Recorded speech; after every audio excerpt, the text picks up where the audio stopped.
Hello SSC 2026 একটি মাত্র সৃজনশীল করলেই এসএসসি পরীক্ষায় 100% এই সৃজনশীলটি কমন পাবেই এবং তোমরা পরীক্ষা দেওয়ার পরে এটি মিলিয়ে দেখতে পারো। এরকম ভিডিওর জন্য চ্যানেলটি সাবস্ক্রাইব করো। এখানে সৃজনশীলটি দেওয়া আছে। 1 নম্বর উদ্দীপক cos p plus cot p equal to x এবং cot p minus cos p equal to y এবং উদ্দীপক 2 দেওয়া আছে এবং ক নম্বর প্রশ্নটি sin 90 degree minus theta equal to 5/13 sine theta এর মান নির্ণয় করতে বলছে। এটা 3টি পদ্ধতিতে করা যাবে। এখানে আমরা সহজ পদ্ধতিতে সমাধান করব। এখানে সাইন থেটা এটা আমাদের দেওয়া আছে,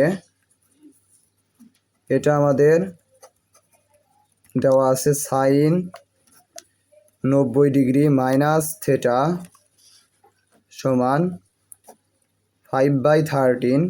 এখানে আমরা যে কাজটি করব সেটা হচ্ছে, এখানে সাইনের সামনে যদি 90 ডিগ্রি থাকে অথবা সাইনের সামনে যদি সবসময় যদি 90 ডিগ্রি মাইনাস কিছু একটা থাকে, থেটা এ বি যে কোনো কিছু থাকতে পারে, মানে 90 ডিগ্রি থাকলেই সেটা কস থেটা হয়ে যাবে। সাইনের সামনে 90 ডিগ্রি থাকলে কস থেটা হয়ে যাবে। যদি কসের সামনে 90 ডিগ্রি থাকতো তাহলে সাইন থেটা হয়ে যাবে। যদি ট্যানের সামনে থাকে তাহলে কট থেটা হয়ে যাবে। কটের সামনে থাকলে ট্যান থেটা হয়ে যাবে। এটি খুবই গুরুত্বপূর্ণ একটি ম্যাথ প্রবলেম। এবং সেকের সামনে যদি 90 ডিগ্রি থাকে তাহলে কোসেক থেটা হয়ে যাবে এবং কোসেক থেটার সামনে থাকলে পরে সেক থেটা হয়ে যাবে। এখন আমরা এটা বর্গ করে করতে পারি অথবা ত্রিভুজ নিয়েও করতে পারি। আমরা উভয় পক্ষে বর্গ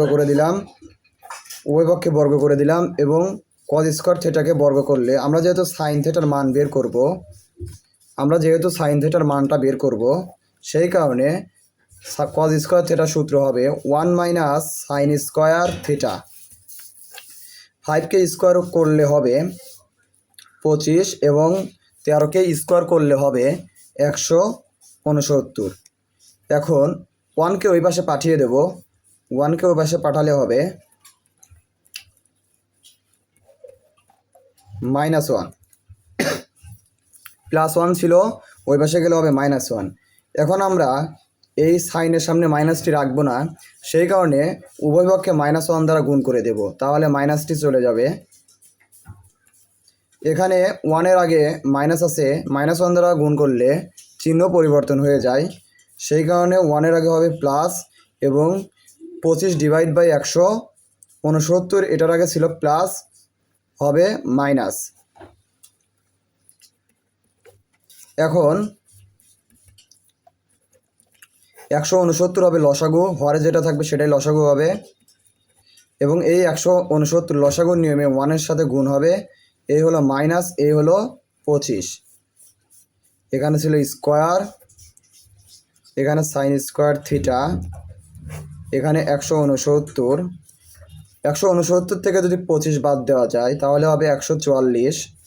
এখন স্কোয়ার যদি ওই পাশে চলে যায়, স্কোয়ার ওই পাশে চলে গেলে হবে রুট হবে এবং 144কে রুট করলে হবে 12 এবং 169কে রুট করলে হবে 13। এখন আমরা 2 নম্বর প্রশ্নটি অর্থাৎ খ নম্বর প্রশ্নটি সমাধান করব। এটা আমাদের বলা হয়েছে 1 নং তথ্যের আলোকে প্রমাণ করো যে x² - y² = 4 × √x × y। এটা আমরা উদ্দীপক 1 ব্যবহার করে লিখব। আমরা আগে লিখে নেব উদ্দীপক 1-এ কী কী দেওয়া রয়েছে। অর্থাৎ দেওয়া আছে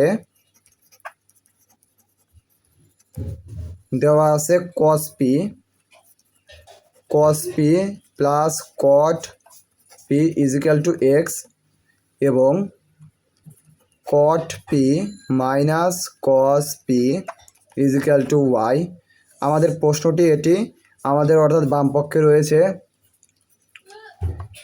আমাদের বাম পক্ষ হচ্ছে x² - y²। এখন আমরা x এর মান বসিয়ে দেব। x এর মানটি হচ্ছে cos p plus cot p, bracket দিয়ে আমরা এই হোল স্কোয়ারটি দিব, মাইনাস এখন y এর মানটি আমরা বসিয়ে দেব ওয়াইয়ের মানটি রয়েছে কট pi minus cos P bracket দিয়ে আমরা হোল স্কোয়ার দিব। এখন এখানে আমরা একটা সূত্র জানতে হবে, সেটা হচ্ছিল 4ab সূত্র। 4ab সূত্র হচ্ছিল a plus B whole square minus a minus B whole square. অর্থাৎ এই ফর্মুলাটি আমরা এখানে অ্যাপ্লাই করব। এখানে এ হচ্ছে হলো কস পি এবং বি হচ্ছে হলো কট পি। সূত্র হলো 4ab। এই 4 এ হচ্ছে কস এবং কট হচ্ছে বি। এখানে 4ab সূত্রটি আমরা অ্যাপ্লাই করলাম। করার পরে যেহেতু আমাদের প্রমাণে রুট আছে, সেই কারণে আমাকে এখানে রুট আনতে হবে। রুট আনার জন্য আমাকে রুট করতে হবে এবং স্কোয়ার দিতে হবে, যাতে এই স্কোয়ার এবং রুট কেটে যায়। এখানে 4 রুট ওভার অফ, এখানে কস থিটার সূত্র এবং কট থিটার সূত্র ফেলতে হবে। এখানে কস থিটার সূত্র হচ্ছিল 1 মাইনাস সাইন স্কোয়ার পি এবং কট থিটার সূত্র হচ্ছিল cos square P divide by, যেহেতু স্কোয়ার আছে স্কোয়ার দিতে হবে, সাইন স্কোয়ার পি। এখন গুণ করতে হবে। এটা আমরা যদি গুণ করে দিই 1-এর সাথে, এটাই হবে কস স্কোয়ার পি ভাগ sine square pi minus sine square pi গুণন cos square pi by sine square pi. এখানে দেখা যাচ্ছে কেন আমরা এই সূত্রে ফেললাম, যেহেতু কজের সূত্র, আমরা কটের সূত্র ট্যান আনতে পারবো না, কারণ আমাদের উপরের লাইনে ট্যান এখানে নেই, সেই কারণে আমরা এই সূত্র আনলাম। এবং যেহেতু সাইন এখানে আছে, তাই কসকে আমরা ভেঙে লিখলাম। তার পরবর্তী লাইনে সাইন কেটে গেল এবং এখানে সাইন কেটে যাওয়ার পরে এখানে 4 ইন্টু কস ভাগ সাইন, এটা আমরা আবার লিখতে পারবো cot square pi minus cos square pi. এরপরে স্কোয়ার মাইনাস বি স্কোয়ারের সূত্রে পড়বে, অর্থাৎ স্কোয়ার মাইনাস বি স্কোয়ারের সূত্র A plus B into A minus P.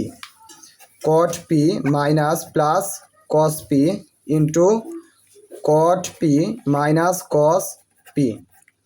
এটা লেখার পরে আমরা যে কাজটা করব, 4 ইন্টু রুট ওভার অফ, এতটুকুর মান হচ্ছে উদ্দীপকে দেওয়া ছিল এক্স এবং এতটুকুর মান উদ্দীপকে দেওয়া ছিল ওয়াই। এই হচ্ছে আমার রাইট হ্যান্ড সাইড। তার পরবর্তী কোশ্চেনটা আমাদের হচ্ছে 2 নং তথ্যের আলোকে প্রমাণ করো যে থিটা সমান, থিটার মানটি বের করতে বলছে এবং থিটার মানটি হবে 0 ডিগ্রির চেয়ে বড় এবং 90 ডিগ্রির চেয়ে ছোট। তাই আমি 2 নং তথ্যটি লিখে নেব। 2 নং তথ্যটি দেওয়া ছিল 2 sine square theta plus 3 cos theta minus 3 equal to 0। এটি খুবই গুরুত্বপূর্ণ একটি ম্যাথ প্রবলেম। এখানে এটি আমাদের দ্বিঘাত সমীকরণ, যেহেতু এই সাইন অনুপাতের উপরে পাওয়ার 2 রয়েছে এবং কজের পাওয়ার 1 রয়েছে, তাই এটি আমাদের দ্বিঘাত সমীকরণ। দ্বিঘাত সমীকরণ সমাধান করার জন্য আমাকে যে ফর্মুলাটি কাজ করতে হবে, যার পাওয়ার, যে ত্রিকোণমিতিক অনুপাতের পাওয়ার 1 থাকবে সেটাতে কনভার্ট করতে হবে। অর্থাৎ সাইন স্কোয়ার থিটা হবে 1 minus cos square theta plus 3 cos theta minus 3 equal to 0। এখানে 2 গুণ হবে 2 cos square theta plus 3 cos theta minus 3 equal to 0। তার পরবর্তী লাইনে আমাকে সাজাতে হবে যেটার পাওয়ার সবচাইতে বেশি সেটাকে প্রথমে আনতে হবে। -2 কজ স্কোয়ার থিটা, এটাকে আমি প্রথমে আনলাম এবং যার পাওয়ার 1 সেটাকে তারপরে আনতে হবে। এখানে 3 কস থিটার পাওয়ার 1 এবং 2 থেকে 3 বাদ দিতে হবে। 2 থেকে 3 বাদ দিলে পরে হবে -1। বড় চিহ্নর আগে যদি মাইনাস থাকে তাহলে মাইনাস দিতে হবে।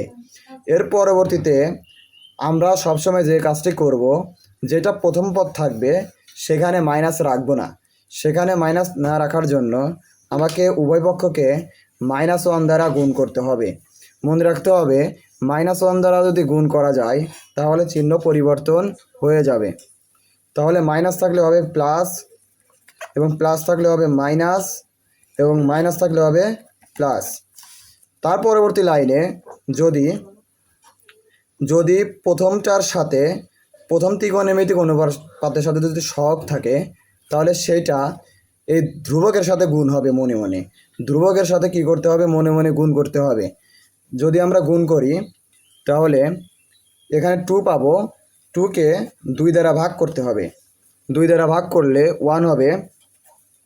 2 আর 1 এখানে দেখতে হবে যোগ আছে, তাহলে 2 আর 1 যোগ করলে 3 হবে, অর্থাৎ যোগ করে আমাকে এখানে 3 মিলাতে হবে।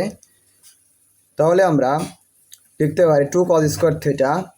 এখানে 2 মানে 2টা cos থিটা, যেহেতু এর আগে মাইনাস রয়েছে তাই -2 cos থিটা লিখব, এবং 1 মানে একটা cos থিটা, যেহেতু মাইনাস রয়েছে তাই -cos থিটা হবে। তাহলে 2 cos স্কোয়ার থিটা, 2টা cos থিটা থেকে একটা cos থিটা যদি বিয়োগ করা যায় তাহলে পরে 3টা cos থিটা হবে, +1 = 0। এখন আমাকে কমন নিতে হবে, এই 4টা পদ থেকে আমাকে কমন নিতে হবে। এখান থেকে 2 কমন যাবে, এখানে cos-এর পাওয়ার 2, অর্থাৎ 2টা গুণ আকারে আছে cos। এখানে cos থিটা আমরা কমন নিলাম। cos থিটা কমন নিলে এখানে থাকবে cos থিটা মাইনাস, যেহেতু এটা কমন নেওয়া হয়ে গেছে তাই এটা হবে 1, এলো -1 কমন নিলাম। যদি কিছুই কমন না থাকে তাহলে পরে -1 কমন যাবে, -1 কমন নিলে যা থাকবে তাই হবে। প্লাস থাকলে চিহ্ন পরিবর্তন হয়ে মাইনাস হবে।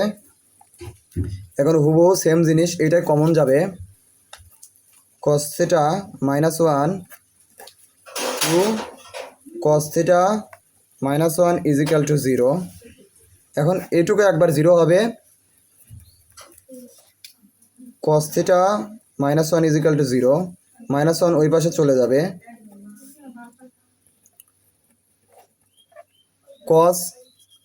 cos 0 ডিগ্রির মান হচ্ছে হলো 1, cos 0 ডিগ্রি মান হচ্ছে হলো 1, অর্থাৎ cos কেটে যাবে, সুতরাং থিটা সমান 0 ডিগ্রি। অথবা 2 cos থিটা -1 = 0, 1 ওই পাশে গেলে হবে প্লাস, 2 গুণ আছে ওই পাশে গেলে হবে ভাগ, তাহলে 1/2। এখানে cos 60 ডিগ্রির মান হচ্ছে 1/2, cos কেটে গেল, থিটা সমান 60 ডিগ্রি। অর্থাৎ 0 ডিগ্রি আমাদের গ্রহণযোগ্য হবে না, কারণ শর্ত দেওয়া ছিল থিটার মানটা হবে 0 ডিগ্রির চেয়ে বড় এবং 90 ডিগ্রির চেয়ে ছোটো, অর্থাৎ 0 ডিগ্রি হচ্ছে 60 ডিগ্রি হচ্ছে আমাদের সঠিক অ্যান্সার।